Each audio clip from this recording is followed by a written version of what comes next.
So for everyone that has stayed to this point in the video, I'm going to go ahead and show you guys a short clip of a video that I talked about several times, and I wanted every single investor and viewer to not miss out on it.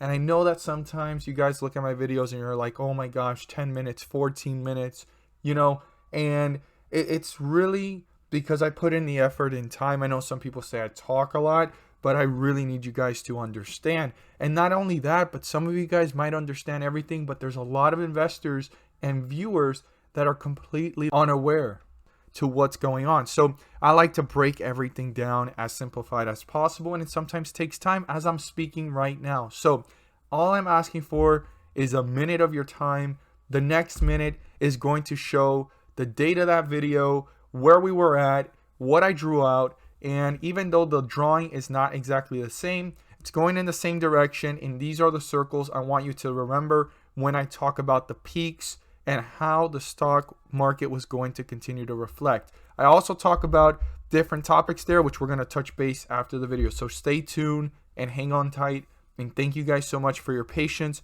I hope you guys are learning and that you guys are receiving information and insight that gives you some better understanding of the market. Stay tuned. 39.50, and it's been going down since. So one thing I want us to pay close attention to is if the market continues to build this behavior. This is the behavior that I'm seeing, right? If it continues this, and we're hitting newer lows, and it continues to hit these peaks, right? Then the market is struggling to hold itself up because the repurchase agreements of these dates do not exist right now. And a lot of people don't realize how much of an impact the Federal Reserve's decisions has on the overall market. Like, the only reason why the market's been pushing up higher, it's all the forward outlook and hope, but it's these dates. These dates hold up the market from going any lower or from staying stagnant. It keeps on pushing it. It keeps on creating anticipation, excitement, the speculation and the hope of seeing ticker symbols going up.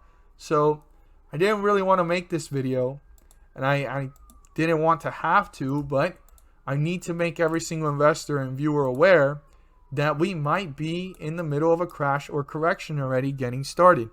So as you can see, the drawing is not exactly the same, but we could see the peaks that I was talking about and the direction that we're going in, right? That's what I wanted every single investor and viewer to be aware of.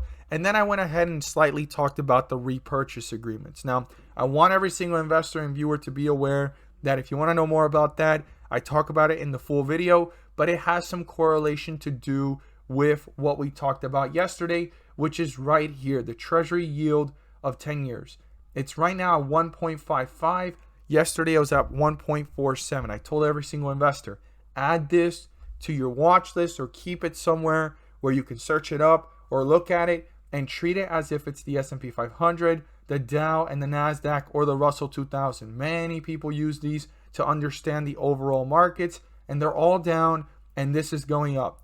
Now, the higher this goes, the more down these can go, but there will be a point where this can start going up, and even if this is going higher, this won't have so much of an effect on the overall market. The reason why it's affecting the market is because it's moving up rapidly and faster than expected, which is putting fear and uncertainty into the markets. Now, I talked about a bigger picture here about this, that this could reach back to 2%. This could reach back up to 3%.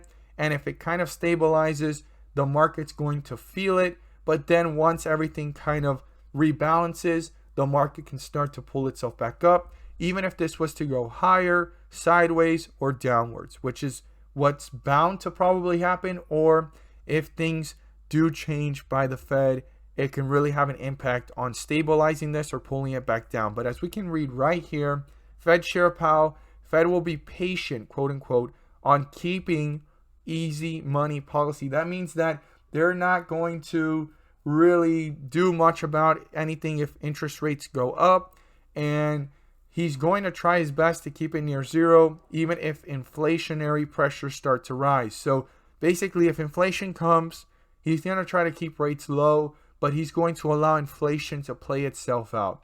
And it's bound to happen. It might be coming, and there's going to be a big meeting towards the end of March or April, and we may be feeling some turbulence for the next coming months. Now, Treasury yield is going upwards faster than expected as well.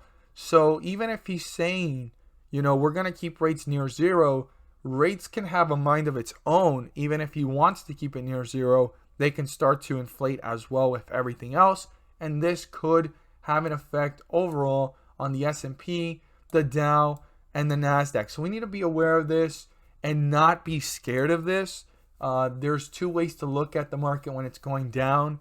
Actually, a misfortune or an opportunity. So it's all about your perspective, your goal, and this is where you learn that day trading and swing trading is only good while there's a bull market. It becomes a lot more difficult when the market's going down or it's turbulent, and also it's not the true way, in my opinion, of investing. I day trade and swing trade myself. It's one good strategy, but it's not an investor's strategy. A true investor, and I hope I'm not offending anyone or anything like that, but the overall true investor invests long term. You need to invest 1 month, 6 months, 1 year, 5 years out from now.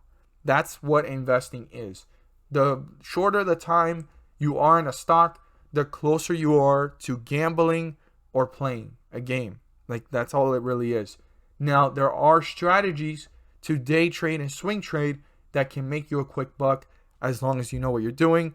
But to be a successful, profitable investor and minimize losses and maximize profits, you have to be a strategic investor looking for the opportunity, and you have to understand the stocks that you're investing in, because if you don't understand them, don't invest in them at all. So here we are with the tweet of the day. What is the first thing you look for in a stock to find any interest or even considering to do any further due diligence? I look forward to everyone's comments. I will be mentioning what it is that I look for first in tomorrow's video. So everyone's comments were very interesting. I appreciate you guys taking the time to comment, and they were very insightful, not only for myself, but for every single investor over at the Twitter to see those comments and learn from them. There was some great comments and strategies there. So the first thing I look for, believe it or not, and I'm just going to click on, let's just click on Apple. And Apple is like the highest market cap. But the first thing I look for is market cap. Believe it or not, that's the first thing I look for. The second thing I look for is profitability. How profitable are they compared to their revenue? So you could see here that 25% of their revenue per year is profit. So they're 25% profitable. That's Apple. Now there's a lot of other smaller companies that make less revenue but more net income, and they're growing really fast. So that's what I like to look for.